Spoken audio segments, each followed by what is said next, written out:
from the heart of rural France. This is the Keto Woman podcast, brought to you by me. Hello Keto Lovelies, I'm Daisy Brackenhall, and I've spent most of my life struggling with my weight and confidence, and have always had a difficult relationship with food. Even when I finally got to my target weight after weight loss surgery and eating low carb, I couldn't maintain it and I was miserable. I've been keto now for over 2 years, and it has given me the freedom to fall in love with food again, without the constant gain, loss, guilt, virtue cycle of before. Health and happiness is where it's at now, running on fat. Welcome to the Keto Woman podcast. Each week I'll be chatting to inspirational women, maybe even the odd man, to discover the secrets to their success so that I can share them with you. So what is keto? Keto is a way of eating that enables you to switch your body's main fuel source from sugar to fat. Who doesn't want to be a fat burner, right? But how do we achieve this? A great place to start is by keeping carbs under 20 grams a day. So things like leafy greens and above ground vegetables, plus some nuts and seeds and the incidental carbs you find in things like full fat dairy. Choose delicious fatty proteins and be free and easy with oily dressings on salad and butter on your veggies. Once you're in the swing of things, you can tweak it to suit you. Make your own personalized keto. You'll hear all sorts of ways to keto from my guests. There is no one way to do keto, no one size fits all. I hope to show you just how flexible and fabulous this way of eating can be. I'm not a doctor, and most of my guests won't be either, so we really can't give you medical advice. It's always best to consult your own doctor when making big changes to your diet and lifestyle, because they know you and your medical history, and so have access to the bigger picture. Wouldn't it be helpful to have one place where you could find all the links? Want to sign up to my new Patreon exclusive Facebook group, Daisy's Lovelies? No problem. How about subscribing to my YouTube channel? Please help me notch up my first 1,000 subscribers by going to links.ketowomanpodcast.com and following the YouTube link. Not following me on Instagram yet? Hit the Instagram button. You get the idea. All the buttons, all the links you need are at links.ketowomanpodcast.com. Thanks for joining me for episode number 121 and the second part of my chat with extraordinary woman Raeann Sparks. Raeann is a teacher and certified keto coach at lipedemasimplified.org. She first discovered ketosis in 1972 when the Atkins diet for teens allowed her to overcome her stage 1 lipedema to become a lifeguard, swim coach and professional actor. But lipedema fought back and drove her backstage to teach acting and direct her own theatre school. In spite of low-calorie diets, lipedema then forced her out the stage door and into a city bus to drive and train bus drivers. Still struggling to outrun stage 3 lipedema, Raeann eventually collapsed into a wheelchair with early osteoarthritis. Diabetic, obese and judged too fat for knee replacement, Raeann desperately Googled lumpy legs and finally identified her foe, lipedema. With the help of Dr. Catherine Seo at lipedemaproject.org, she rediscovered her old familiar Excalibur, the ketogenic way of eating. Now strong, mobile, mentally clear and energetic again, Raeann has traded her wheelchair for a bicycle and is finally leaving lipedema behind in the dust. This is why she is so passionate about coaching others to achieve their own victories over lipedema and its complications using the ketogenic way of eating. Raeann has completed the professional training in LCHF, ketogenic nutrition and treatment with the Nutrition Network, an affiliate of the Noakes Foundation. She works with lipedemasimplified.org, coaching women on how to live their best lives with lipedema, lymphedema, and lipolymphedema. If you suspect that you may have lipedema, you can book a free consultation with Raeann or one of her fellow coaches at lipedema-simplified.org. I forgot to ask Raeann where you can find her online, but you can find all the links in the show notes at ketowomanpodcast.com/121. Let's get back to Raeann and find out how she got out of that wheelchair.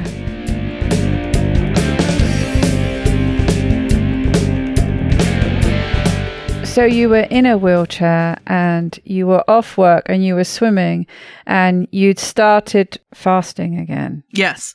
Swimming, fasting, trying to cope with the low carb diet. But then when I saw lipedema, I was, oh my goodness. Okay, there's a connection. I have this thing, lipedema. Then I was so lucky to be able to talk to another lady with lipedema who lives in Calgary. I don't know. I got onto the Facebook sites, met a woman in Calgary. She spent about 3 hours on the phone with me. Sandra Hall, thank you. And sort of set me in the right direction of where I could try to find some help. She sent me to, I was lucky we have a lymphedema massage, MLD, manual lymphatic drainage massage in our town. And so I started with getting those massages, and the therapists there have seen lipedema and they know that it exists. And they sent me to a stocking fitter to get some, what do they call them? Graduated compression stockings. Mm-hmm. And so luckily in Edmonton, Alberta, Canada, we have Sharon at Strathcona Healthcare. If anyone needs a great fitter, she's fabulous. She's like the best fitter on the planet. She got me into stockings that actually fit right away. Meantime, I'd been to see Emily Eicher because I could get a cheap flight to LA, very cheap. And I could get the hotels were not great expensive. Emily was about $400 or something, but it was fabulous because she looked and said, yes, you do have lipedema, and here's a plan for you, and get yourself some stockings. And, she gave me some ideas what to do, right? So I got the stockings fitted, and holy moly, those stockings I couldn't get a knee brace because I have type 2 lipedema. So my lower leg is kind of normal and my upper leg is huge. So I couldn't get any brace to fit my thigh. It was always too big, right? So these stockings worked. And I actually, with getting your compression, women with lipedema always benefit from compression because it helps the lymphatics move as you walk. And some have too much pain in the tissue and too much pain in the fat to wear what I'm wearing. I'm lucky my fat is not that hugely painful, not like some women. I mean, I do have pain if I poke it and stuff, but I could take the compression. And so I said, oh, gee, these are great, but I could use more compression. So in Canada, you have to have a prescription for a higher compression. So my doctor was very compliant, though, and said, oh, sure, I'll give you the prescription. So I settled on a 30-40 compression, which is quite strong, but that almost acted like a knee brace. So that helped me walk better. So then I wore those stockings. I didn't go out without those stockings on because they were a part of my kind of leg bracing thing. And the wheelchair I slowly got out of because I started to lose some weight. And with treating the lipedema, I started to get the pressure off my knees or something. Basically, all the lipedema treatments I was doing were actually helping my knees. I think I got in to get some cortisone shots in my knees as well. Yes, I did. Because I could get those. And those, luckily for me, really worked a lot. So I was able to get out of that wheelchair and get back to work. Thank goodness, because I thought I was going to lose my job and, not be able to help support my family on and on, right? So I got onto these Nordic walking sticks where I could be a four-legged animal. Mm-hmm. And my arms are really strong. They got really strong when I was using those sticks because really, honestly, I was walking four-legged with those things. I wore a backpack and these sticks. And I looped there's like a loop on them, like a strap. Mm-hmm. I looped that under my wrists so I could really take my weight on them. And I could hobble from my car. I could get to the dispatch counter to get my board. I was a bus driver at the time. I could get to the bus. I could hang the sticks up behind. I could drive that bus around like I stole it for 8 hours because the schedules are tight and there's no bathroom. There's hardly any bathroom breaks, let alone no breaks. And I could get from the bus to the bathroom with the sticks, kind of thing, and then get back off the bus. So that's what I did. Knowing I had lipedema really helped me. But then I thought I was frustrated with the dietitian. And of course she was saying, you can't do the low carb diet. You can't do the Atkins diet. It's bad, right? And I'm like, really? Because it's always been the best for me, right? Mm-hmm. So I just said, what if I just lie to her? I'll just do Atkins and I'll lie. But I didn't do that. I just kind of ditched her and started back on Atkins. And right around that time, Catherine Seo, who is an amazing woman who did a documentary called Lipedema, the disease they call fat. Go to the Facebook page, the disease they call fat. Lipedema, the disease they call fat. That's the Facebook page. Go there and click on videos and see her documentary. It's the most popular one. We've got a link. Yes. Yeah, I linked with Mendy's episode, and I'll put it in the show notes this week as well. That has changed so many women's lives. I mean, I think it's like women see that and they just cry through the whole thing and they go, oh my God, that's me. That's me. Catherine, I was on Facebook page and I was talking to Catherine once in a while. Like, oh, Catherine Say was talking to me. And she started with with Christina Slagle-Harris. They started a Facebook page and started doing keto for lipedema. Oh, but Leslyn Keith, yes. Catherine and Leslyn, Dr. Leslyn Keith, she's a lymphedema therapist, and she's actually done research on keto for lymphedema and lipedema. She did a big paper on it. You can Google that too. She found that the lymphatics actually work better with fat in them. And you know, our lymphatics take up our not our medium chain, but our longer chain fatty acids all have to be digested by going through the lymphatic system. That is important. The fat in the lymphatics is important. And it used to be thought, of course, because everything's low fat, that you didn't want to eat any fat if you wanted your lymphatics to work better. Well, it's the opposite. You want to eat fat. You want to eat all the fat, right? Especially the long chain fatty acids. So you want to eat the animal fats and, you know, not just MCTs, because a lot of the lymphedema people and the lipedema people were saying, well, only eat MCTs because they don't go into the lymphatics. But no, you want them in you want the fat in the lymphatics. Yeah, you don't want to bypass that whole system. You want it to go through. I went back on Atkins. Catherine started her Facebook page. I think the day she started it, I was a member, and I was already doing Atkins again. You know, just barely though. Just barely. I didn't really know keto. I knew Atkins, right? So through that Facebook page and talking to Leslyn and Catherine, I learned about what keto was. And within 3 days of being in ketosis, I said, I don't need these Nordic walking sticks anymore. 3 days. Wow, that's really quick. I could get from my car to the bus in 3 days. I got rid of the sticks.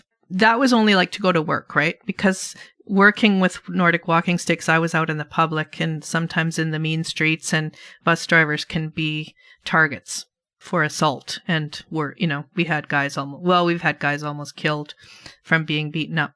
So I was kind of afraid, I look weak. Here I am, if someone wants to get me, they can, you know how that thing is where you go out if you feel weak. Yeah. I immediately, because I didn't need the sticks to walk from, about a block, I could walk about a block without the sticks. I just didn't take them to work anymore because I didn't want to look weak. But then I had to learn to walk again because it'd been about 2 years I hadn't really walked properly, I'd been a 4-legged animal when I was walking. I wasn't walking as a 2-legged animal. So I'd lost a lot of muscle memory. It took me another year to learn to actually walk properly. Yeah. So 3 days, really dramatic.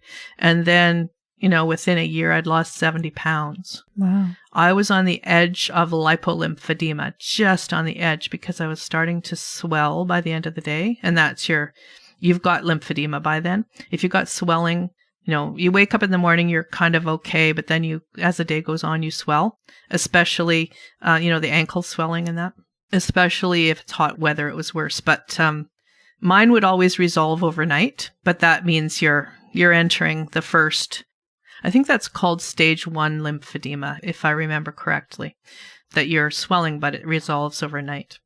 So I was getting into the lipolymphedema territory. That pulled right back. I don't swell anymore unless, I do something stupid and eat wheat or something, right? Or eat some horrible canola oil or something. The worst swelling I ever had was eating canola oil. I didn't know that the canola oil was in something. Well, I was swollen from that. But so the ketogenic diet walked me back out of lymphedema, which is amazing because that's where you really get in trouble, right?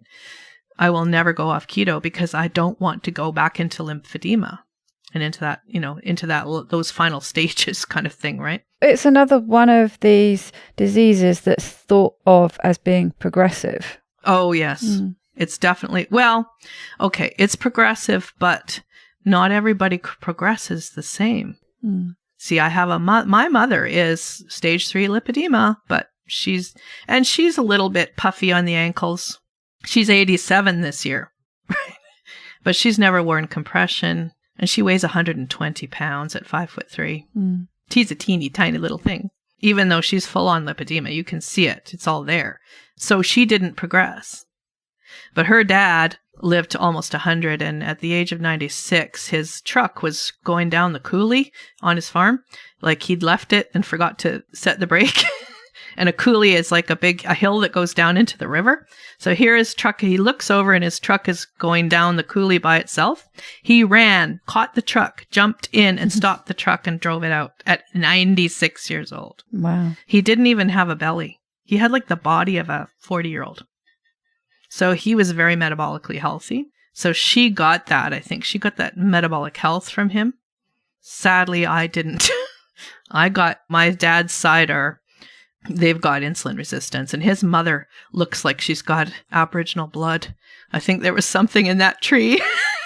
She's so dark and swarthy, and she has the tummy, right, and skinny little legs. So I got that from that side. But with the lipedema plus the insulin resistance, that's a bad combination. So that made me get much bigger than my mother. My mother was never athletic. She gardened. She walked. She just had a sort of normal life. I was athletic. I mean, I was pushing myself. I was running. When I went to swim, I'd swim a kilometer. I mean, that was what I did. I didn't go to the pool without swimming a kilometer. And then at the end of the thing, I'd do some high intensity interval training. I'd be doing a few lengths of butterfly and then resting, then a few more lengths of butterfly. Butterfly is hard to do. Oh, yeah. Very, very hard. Yeah, yes. I mean, I'd be pushing myself to do butterfly. And by the end of the workout, and I was working out. I think it's her metabolic health. I also had a diabetes diagnosis by the time I was in that wheelchair. I'd also had a diabetes diagnosis. At the time, I didn't really even know what diabetes was, really. I just knew I had to take the metformin that my doctor gave me. And then he was happy with that. He wasn't really telling me a lot about what diabetes meant. And I was too distracted with being in a wheelchair and not able to walk. But through discovering keto and how great keto was, I lost 2 stocking sizes. So my legs got smaller. I still have stage 3 lipedema, but they're smaller.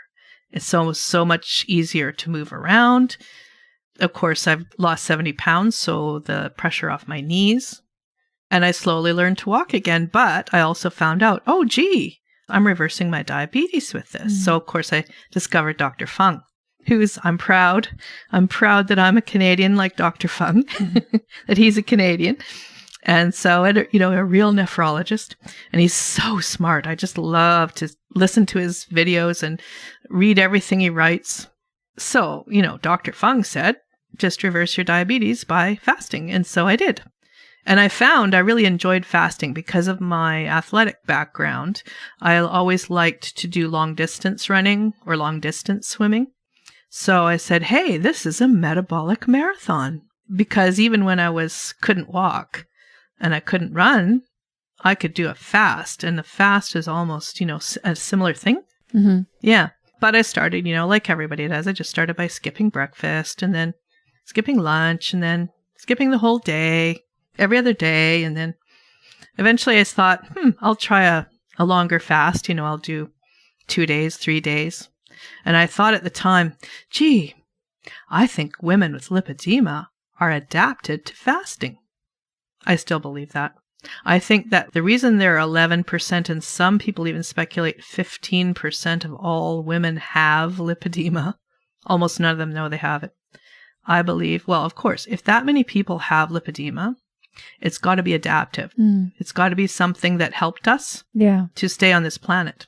And if I think about myself, I've always been very resilient, able to stand big athletic challenges, these long fasts. So I was doing 3-day fasts once a month. Then I was doing 4-day fast once a month. Then I was doing 5-day fast once a month. I got up to like 7-day fast and I was like, wow, I'm still working. I'm driving this bus around this city of 1 million people with 35 people in it. Like I stole it. And when I'm fasted, I'm like in the zone, right?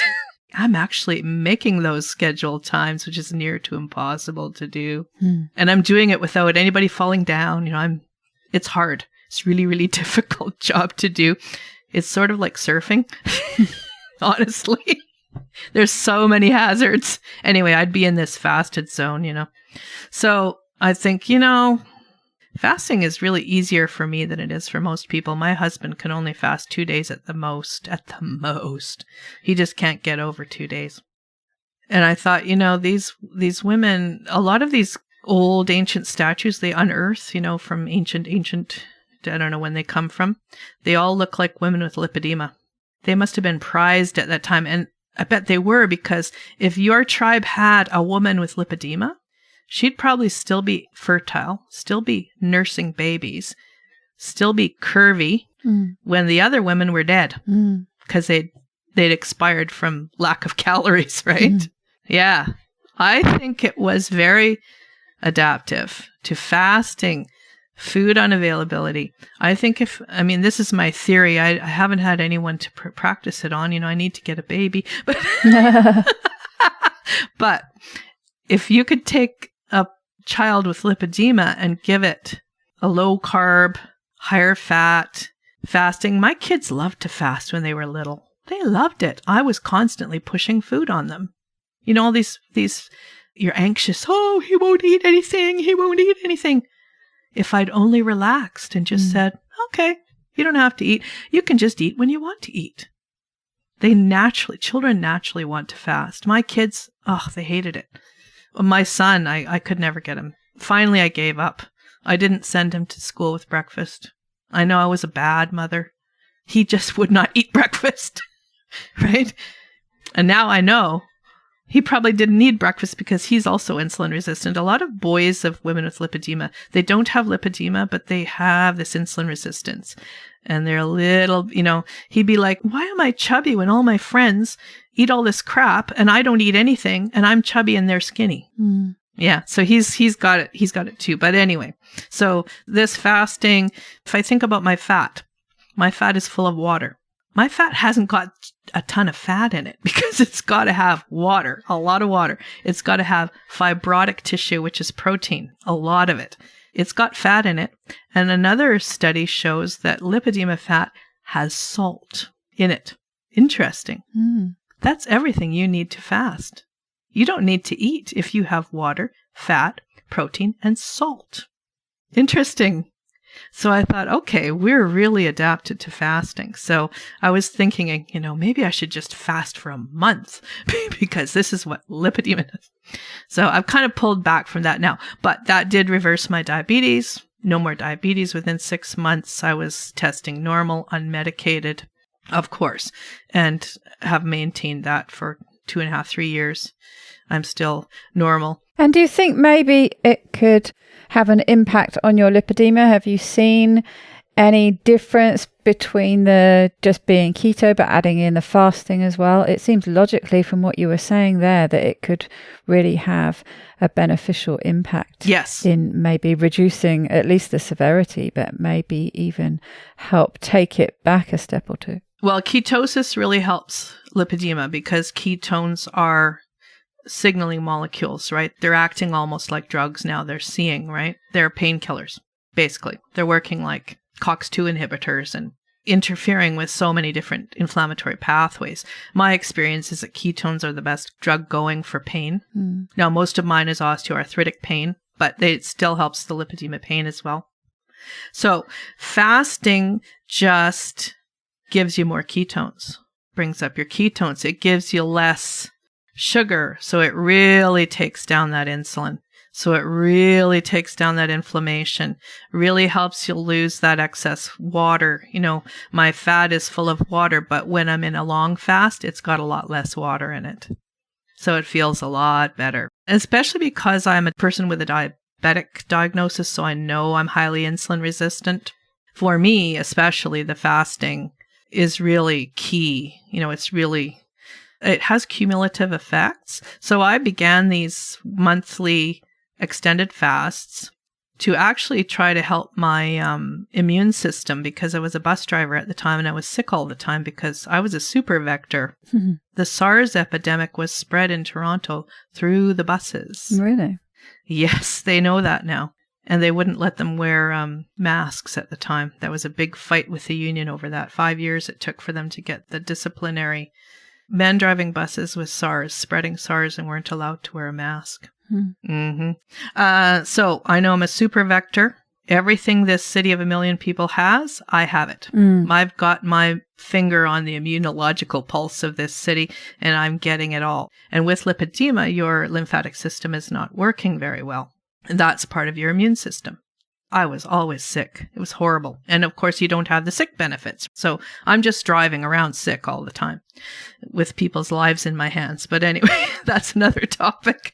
I started these fasts because Dr. Walter Longo found that the 3-day, 72-hour fast would reboot the immune system. And I read that. So I said, okay, I'm going to do that. So I did. And holy man, it worked. I started in September when the flu season started, and that year I wasn't as sick. I couldn't believe it really did help my lymphatics, but probably it was taking away the inflammation and, the ketones and everything was contracting and not being as swollen. And I had the lymphatic flow to allow me to fight off things, but maybe it was Dr. Longo. I think he said something about I don't know, the white bloods. It's rebooting things anyway. Anyway, it totally worked for me. And that's why I started it. But what I found was that these long fasts were helping my knees. Meantime, I'm learning to walk again, slowly learning to walk again. By the 4th day of a water salt autophagy fast, I'm able to almost run. I'm like, wow, I feel like running. I can walk a block fast. I can walk a mile, after a year, I could walk a mile with no walking sticks. Because I used to always take my walking sticks if I was walking a long way, but I could walk a mile without them now. And especially on that 4th or 5th or 6th day of water fasting, I was dancing around like, wow. But then I'd eat again. And then when I'd eat, I would lose ground. I wouldn't be as mobile. But there was a cumulative healing effect of these fasts. Every fast, I got better. It really motivated me. Every month I did one. I only did one a month though. That was the long fast. Otherwise, I was working on trying to get to alternate day fasting, just like the IDM gold standard. 336 to 42-hour fasts a week. So that's still a lot of fasting, right? Most people listening to this, go, wow. And a lot of people say, that's disordered. I almost think of myself as a different species in a way because I have this lipedema. I really think this is what I'm meant to do, is fast and eat ketogenic. And of course, now I'm exploring carnivore.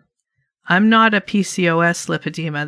There seem to be a lot of PCOS or estrogen dominant. I'm the estrogen dominant type. And at 60, 10 years into menopause, I'm still estrogen dominant. I'm still pumping out estrogen like mad. So I'm exploring towards carnivore, but I just don't want to give up brassica vegetables. And probably that's because of your other podcast that you had, I think, maybe with Dr. Nally or somebody, of talking about how we need to process that estrogen out. That was a Two Keto Dudes episode. Oh, was it? Oh, okay. Interesting enough, I need to listen to it again to get the details because I mentioned it to Amber, but I couldn't remember exactly what he said. So I really need to listen to that again because, yes, he was talking about this estrogen dominance, wasn't he? Yes. And how it could be problematic for some women doing carnivore. That was the context I was referring to. Yes. Because the brassica vegetables have the sulforaphane and the indole 3-carbinol and the compounds in them that help you to clear estrogen. Ever since I knew about this, and I did feel better, I was sprouting broccoli and eating broccoli sprouts and buzzing them into shakes and things. This is before I ever knew I had lipedema, but it made me feel better. And eating cabbages and eating cauliflower, all that, Brussels sprouts. And all of their sprouts. The sprouts have even more in them. I'm drifting towards carnivore, but I still want to eat sauerkraut. That's my thing. Carnivore with sauerkraut. And I still have coffee and I still have a square of chocolate, which I think I can get rid of that though. But I'm still worried. It's January. So it strikes me from what you were saying about the fasting that perhaps part of the benefits, especially when you're doing the longer fasts, is the autophagy side of it. And I even feel it in my knees. The cool thing when I first started, I would feel some sensations. The first place I felt them was in my neck, which is really wild. And when Dr. Herbst diagnosed me, she found lipedema in my neck. She's an endocrinologist, and she's asked me, well, do you have trouble swallowing? I said, yeah, sometimes I lately have. And she jumped up, and her assistant jumped up, and they both ran, came at me and said, don't worry. We're both board certified endocrinologists. Mm-hmm. So I thought, what are they freaking out about? But it was obviously thyroid cancer, right? They were thinking, oh my God, she's got nodules on her thyroid and she's a goner, right? But then they both started feeling my neck. And then they both visibly relaxed and started to laugh and giggle. And then, thank goodness I don't have thyroid cancer. They said, yes, feel this. And they found they're like, this is a ball of fat. I had a ball of fat in my neck that was causing me to not swallow so well. And would that also tie in with it? You mentioned earlier that you were having some problems with sleep apnea. Oh, yes. I still have sleep apnea, actually. It would. I got the sleep apnea when I had my daughter. And that was when I was 30. But I suffered with sleep apnea until my son was 10. So my daughter would have been 17 at the time. 17 years I suffered with sleep apnea, trying to get a diagnosis in Canada, waiting 2 years for a sleep test and then failing it and being told, you don't really have it. You're just too fat. I had it back then, because once things progressed and they realized again, it was like men don't look the same as women when they test. And, the first time I had a test, I had the flu, and the second time I had a cold. Yes, I suffered for 17 years of untreated sleep apnea. I was so exhausted, I was dragging myself like it was mind over matter, dragging myself through the day. I also have, I have Marfan's syndrome in my family. And I think I've got some kind of Marfan's effects. Marfan's syndrome gives you sleep apnea. My father and my brother have sleep apnea, and they were both skinny pins. Skinny. My brother looks Marfan's. He looks like Abraham Lincoln. 6'3", 50 pounds. Yes, I knew somebody who had it.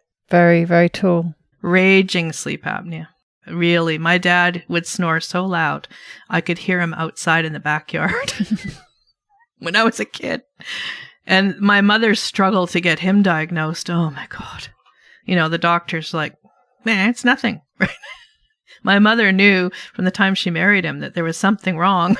You shouldn't snore like that. And she knew he was holding his breath. And he was never fat.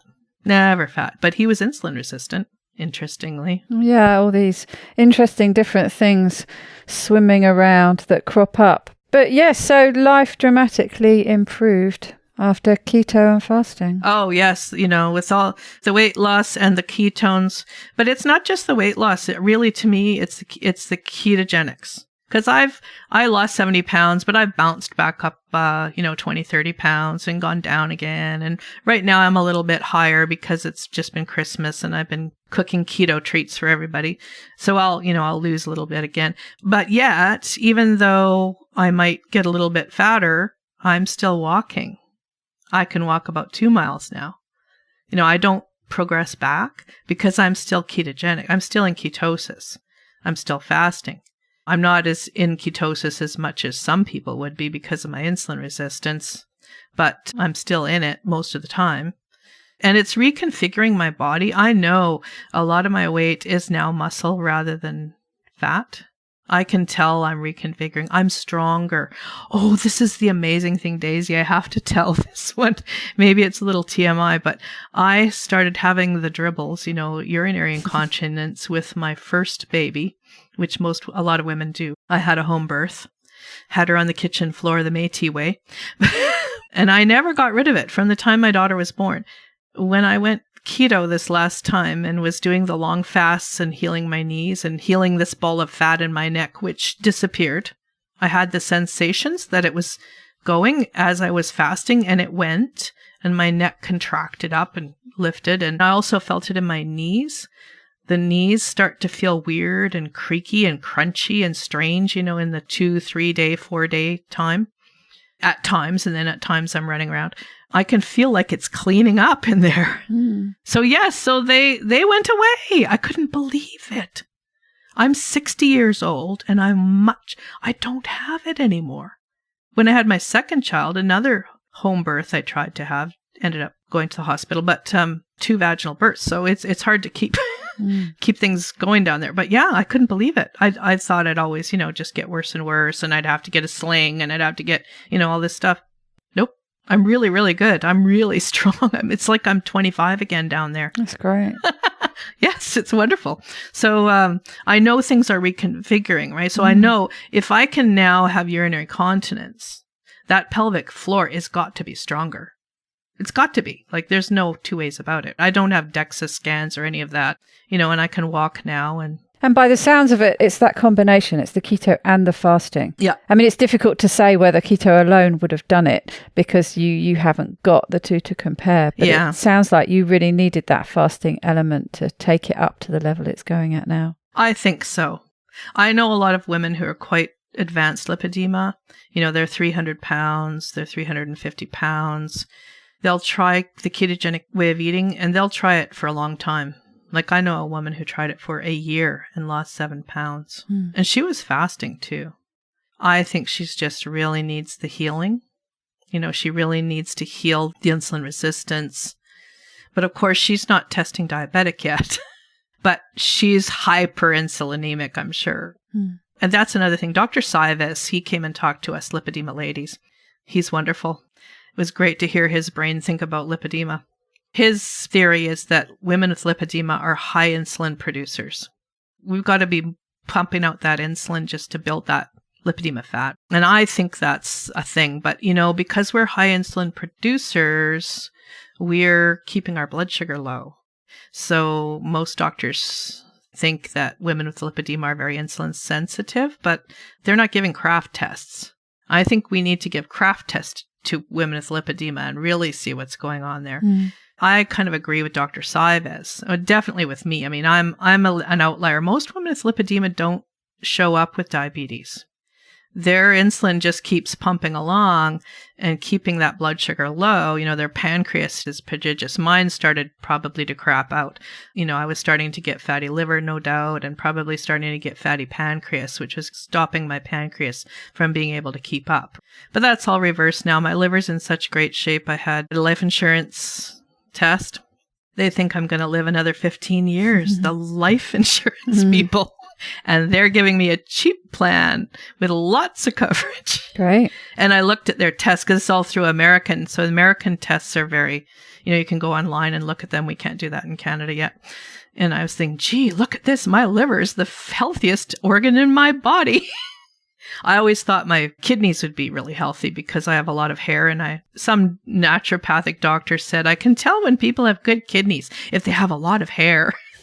So I thought, I've got great kidneys. But nope, I looked at those tests and wow, my liver is outstripping my kidneys. It's just stellar from all the things he's showing me on the, what's the ranges and where I am in the ranges for all the enzymes and all that. But that was after I was keto for about a year and a half when I took that test. So I'd reversed all that. But I'm sure my liver wasn't, when I got the diabetes and when I was swelling and at the door of lipolymphedema. I don't think I had a very healthy liver. I know I didn't.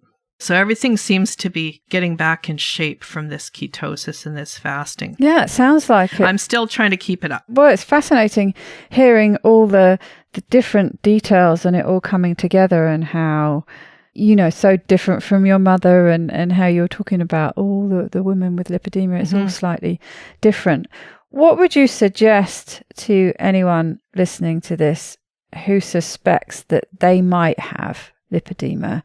As you said, it can be very difficult getting a diagnosis from their general practitioner. Yes. So what would you suggest that they should do? How should they tackle it? Well, first of all, go on the internet.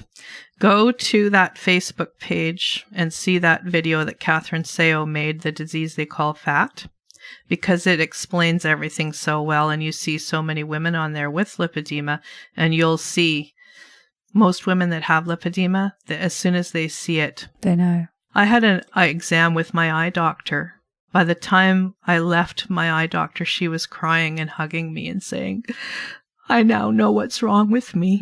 Just from having an eye exam with me and me saying, you know, you look like you have it. And we talked. You recognize, especially if you've lived it for many years, you recognize. So that's one good thing. Then if you go to the Lipedema Project website or Lipedema Simplified, there's a test that you can take, just a little quiz that takes you through that. Just start looking at things, you know, you'll recognize. And then if you want somebody on the Facebook groups, there's a lot of lipedema Facebook groups. People will take pictures of their legs and their arms, and they're all very private. That's one of the reasons, because we don't want anyone outside seeing these pictures. And we'll sort of all get on and say, oh, yes, you look like me, you know, that kind of thing. Although we can't diagnose, but we're not doctors. But we can say, yes, it looks pretty probable. And then if you're in the US, the Lipedema Project has a providers directory. So go to the Lipedema Project website, go to the providers directory, and that's actually a worldwide one. I'm sure there's some providers that might not be on there, but generally it's listing therapists and doctors, nurse practitioners, people that recognize lipedema. Good place to start. Hopefully you can find somebody that you can get to if you really want to get a diagnosis. When I got my diagnosis, people said to me, well, what do you need a diagnosis for? And I wanted one, and I was glad I got it and I got it from the top person, because then I could sort of wave it in the faces of Canadian doctors. And because she's a board certified endocrinologist, they respect her. That was interesting. If she outranks them, if her diagnosis outranks, and she's, you know, they respect her in Canada, they respect her because they'd say, well, that's nothing. And they'd look at it and they go, oh, okay. Oh, so you have this disease then. Well, we can't do anything for you. Right. But at least they say, oh, okay, this is a thing. So you can kind of use it to tell people, look, yes, I really do have it. But if you go to a therapist now, if where you live has a manual lymphatic drainage massage therapist, get to them, because you can get some MLD and they can look at your legs. They can see if they think you might have lymphedema. That's another thing. Get screened for lymphedema as well, because if you're fairly big, you might be at the door of lymphedema. And there is more treatment for lymphedema in the system, just because cancer surgery causes it. You know, the cancer surgery can cause lymphedema, so there's a bit more. So you can start treating the lymphedema side. And a lot of people that know lymphedema are also knowing lipedema. So you can start to attack it that way through the massage, the compression, finding yourself some compression that you can work with. And that's sort of a trial and error. With lipedema, it's not just necessarily graduated compression stockings. It could be micro-massaging leggings. Even arm. 80% of us have it in our arms. I have it in my arms. Almost everybody has it in their arms, as well as their legs. I have a friend who has it almost only in her arms, though. That's interesting. That's very rare to just have it in their arms and not the legs. But her family has it just in the arms, a lot of them. It's very interesting. So you can get the sleeves for the arms and the micro-massaging garments. So you have to sort of work with that. Some women never do wear compression, really, or they just wear some kind of, sports compression things that they have now. Reach out, find other women, they'll give you ideas where you can go in your city. And if you have to, you can really self-treat you can do manual lymphatic drainage massage on yourself. It's not called MLD, it's called SLD, self-lymphatic drainage. Right. You can do dry brushing, which is very effective. For me, the gua sha, cupping, movable cups, those kinds of where you work on the fibrosis, deeper massage type things, I respond to those quite well. Like they'll even take lumps out that I've kind of smoothed out lumps because as in stage 3, you start to get these lumps that turn into lobs, and you can smooth those back down. Which is good, I think, because it helps the flow in that area, I think. Mm. But the keto is like, that was really the biggest thing for me, was the keto and the fasting. And now the carnivore, I'm really on to this carnivore thing because I had some gut issues I was healing. And the carnivore is helping that a lot. Like, I'm really never been totally carnivore, but the vegetables were giving me leaky gut or something. My gut is a lot better. There's so many pieces to this, you've got to work on your gut. Absolutely. And you just have to keep tweaking it, don't you? Yeah. My stress too, when I was driving the bus, I realized all day long I'm driving this bus like I stole it and surfing the wave, and I'm having constant cortisol hits. That's not good. That's keeping my insulin high. I could eat nothing and just drive that bus and be fat. Right? And I see that. I saw that in my colleagues and even in me. You start driving a bus and you're going to gain 15, 20, 30, 50 pounds. Some of them, I was a trainer. I would train these people when they first came on, and I'd see them. I wouldn't see them for a year because it's a big system. I'd see them. I barely recognize them. Mm. They've gained 50 pounds in a year. It's the stress. Yeah. Those constant cortisol hits. So now I'm retired. Thank goodness I can work on my stress more. And more swimming. Yes, more swimming. Vibration plate is another thing that women really love. Ah. Yes, because they can stand on that vibration plate and they can vibrate up. Mm. It moves the lymphatics. A rebounder moves the lymphatics. I don't know what a rebounder is. What's a rebounder? Oh, they're little tiny mini trampolines. Oh, right. Yes, yes. Yeah. They look like great fun. Yes. Women with lipedema almost always get osteoarthritis, though, early, because of the weighting, the way that the legs are weighted from the fat. So your knees will knock inwards, your hips will skew outwards, and your ankles will supinate. So it's like an S curve. Mm. And for me, because I was always pushing and hauling and running and on these S curve joints, I was wearing them down. So a lot of women with lipedema will get full-on osteoarthritis and need knee replacements by the time they're 35. Or hip replacements, or ankle surgeries when they're very young. My knees at 55 looked like an 85-year-old woman's. And that's a problem, isn't it? Like you say, Yes. Your doctor mentioned he didn't want to do it. One of the reasons was your age. And I've heard that before about knee operations in particular. They like to wait as long as possible before they do the first one, don't they? Because it's only probably going to last you 10 years before you're going to then need another one. And so once you start down that slope, you've got to keep going. But obviously, sometimes there's not necessarily a choice. Well, in Canada, you're not getting more than one. It's really hard. Right. Yeah, because we're full on single pair. We don't have a private system. Mm. Our private system is the US, right?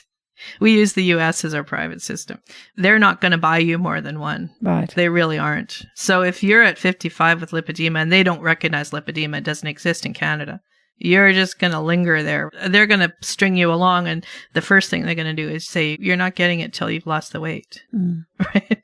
And then they know that if you actually do lose the weight, because I was crying in my wheelchair to the doctor saying, well, you mean I guess I need to lose 100 pounds. He went, oh yeah, that'd be great if you could lose 100 pounds. And he'd say, I bet you if you lost 100 pounds, you wouldn't even need a knee replacement. Well, yeah, there is that. He is right. I mean, that sounds so cruel. It sounds so cruel, especially to me, who'd been hauling myself and had lipedema, and he didn't believe it. But he's right. I lost 70 pounds.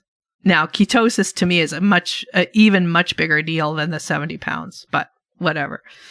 And now, I can't get knee replacement in Canada now. I'm way too mobile. There's no way. I still have osteoarthritis. I still have almost bone-on-bone messed up meniscus, I believe. If they take the x-rays, they still see that my space is not there. But no, I'm not getting. No way. Because I'm now way too mobile. I have pain in my knees and that. But I know women in the States who get them at 35 because you can find somebody, you might be able to find somebody on your insurance who will do it at 35, but not in Canada. The only way in Canada, emergency surgery. I actually have a friend who finally, but again, she was pretty old by that time though. She was about 65, 70 by the time she finally went to the emergency department screaming and crying and saying, this hip, it's an emergency now. You won't give me the replacement, but it's an emergency now. And she convinced them and she got it because she said it's an emergency. If you're run over by a bus or if somebody drops you off a balcony and you lose your joints, you'll get a replacement then because it's emergency surgery. That's an extreme measure to take. Yes. I wouldn't advise that approach. No. So much easier to go on the ketogenic diet. Absolutely. Fast, Yeah. and work on your health. And yes, my friend, as a bus driver in Canada, I drive a bus with a man who's an orthopedic surgeon from Egypt. He got to Canada because he's an orthopedic surgeon from Egypt, trained in Germany. The man's a great orthopedic surgeon, but he's driving a bus in Canada because they won't let him be an orthopedic surgeon in Canada, even though they let him in because he was one. It was great. I'd get to come into the bus garage and see, my friend Mohammed, and he would do gait assessments on me, and he would talk to me, and he always said to me, you don't need a knee replacement. You can rebuild your cartilage. He said you can. I was talking to him about stem cells in the knee. And he said, yeah, but you can't. You can build your own rebuild. He told me I can do that without the stem cell injections, that my cartilage can regrow. This is what he would always tell me.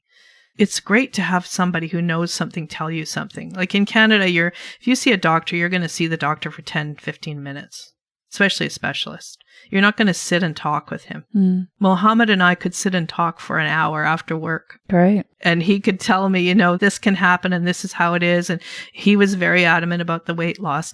He doesn't really understand the ketosis. I try to interest him in the ketosis, but at least I trained him about lipedema. He knows what lipedema is now. He told me you don't need any replacement. And what Allah gave you is better. Much better than what man can give you. Your knee joint that you have now, even though it's diseased, if you can work on it, it can heal and it will last better than an artificial joint. Yeah, well, that's the problem, isn't it? That's the reason why it's good to wait as long as possible. Yeah. Well, it's been great talking to you today. Yeah, it's been fun, Daisy. It has. I wonder if you could leave us with a top tip. Oh, right. The top tip. I have so many. I'm just going to go with a practical one. Teach your baby to swim, boy or girl. Get a cast iron frying pan.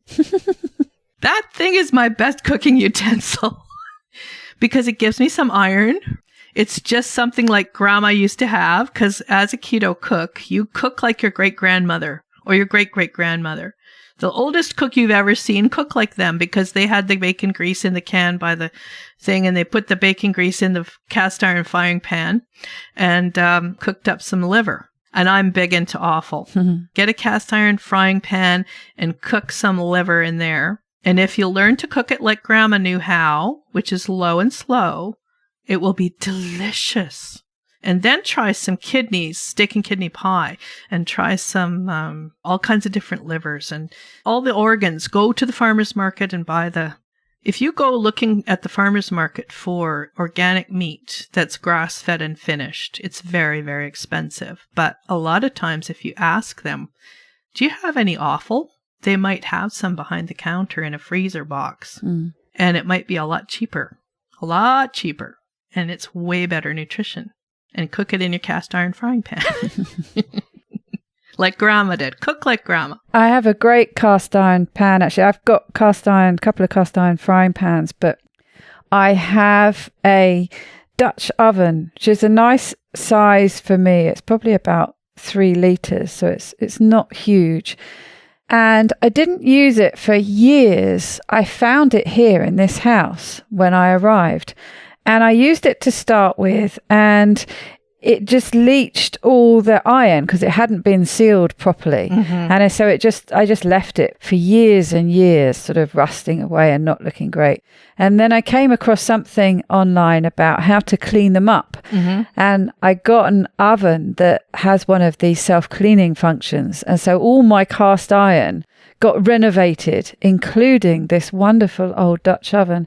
And I spoke to someone in KKB in the Facebook group who is a bit of an expert on cast iron. And I think she reckoned it was dated somewhere in the 18th century, something because of the mark. There was a mark on the lid, which would make sense because that's about the age of this house. So I have this fabulous Dutch oven that I use all the time that I properly cleaned and then built up the layers and sealed it really well. And it's brilliant. I love it. Yes. Cookham always said, just cook a pound of bacon in your pan. It'll be tempered. All the Aboriginal people here, the Métis people, they all had a cast iron frying pan over the fire. They cook bannock in it, which isn't good for you. Bannock is not traditional food. It's white man food. But when they fry their fish and all, it's really good. And you can put it over a fire or anything. Yeah. No, they're great. I love mine. And they temper with salt and fat, right? And that's what we need, salt and fat. That's right. Yeah, so that's why if you cook a pound of bacon in your frying pan, you'll get the salt and the fat in there. And then just don't wash it with with soap. You just heat it and brush it off. Yeah, just wipe it out. Yeah. Brilliant. Well, great tip. Mm-hmm. Yeah, everyone needs to get a cast iron pan. Yeah. Well, thank you very much, Raeann. It's been a great pleasure talking to you today. Thank you, Daisy.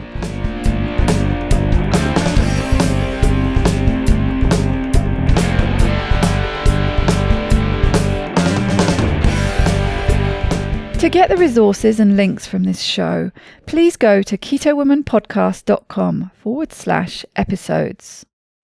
Please share this podcast with as many people as possible by sharing one of my links or just taking a screenshot of an episode that you enjoyed. Reviews really help raise the profile of the podcast, which gets it in front of more people, but also helps me attract a wide variety of guests. So please take a minute to leave a review on whichever podcast app or platform you like to listen on. It doesn't go unnoticed by me, the people who regularly like, share and comment on my posts. Your support really does mean the world to me. Thank you. Are you enjoying this podcast? Help me make more episodes and videos by making a pledge at my Patreon page, patreon.com/KetoWoman. Or simply hit the support button on the Keto Woman Podcast website. Don't forget to join in the fun on the Keto Woman Podcast Instagram and Facebook pages, and Daisy_Keto Woman on Twitter. Are you my next extraordinary woman? Maybe you've got an idea for a show, a topic you would like to hear about. Let me know how I can tickle your earbuds by dropping me a line at daisy@ketowomanpodcast.com. Thanks to Yogi for this week's end quote from Charles, or should I say Charles, de Montesquieu. Happiness is not the absence of problems, but the ability to deal with them. Bye-bye, Keto Lovelies.